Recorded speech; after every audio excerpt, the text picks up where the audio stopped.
ಭಗವಂತನ ಭಕ್ತರಾದವರು ಭಗವಂತನ ನಾಮವನ್ನು ಶೇಖರಿಸುತ್ತಾರೆ.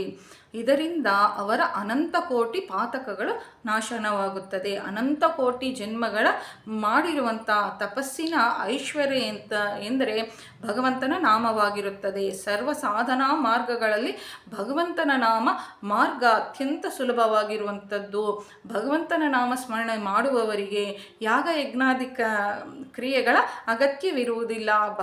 ನಾಮದಿಂದ ಧರ್ಮದ ಆಚೆ ಹೋಗಲು ಬರುತ್ತದೆ. ಇಲ್ಲಿ ಮಾಯೆ ಲೋಪವಾಗುತ್ತದೆ. ಹರೇ ರಾಮ ರಾಮ ರಾಮ ಹರೇ ಹರೇ, ಹರೇ ಕೃಷ್ಣ ಕೃಷ್ಣ ಕೃಷ್ಣ ಹರೇ ಹರೇ. सद्गुरुनाथ महाराज की जय।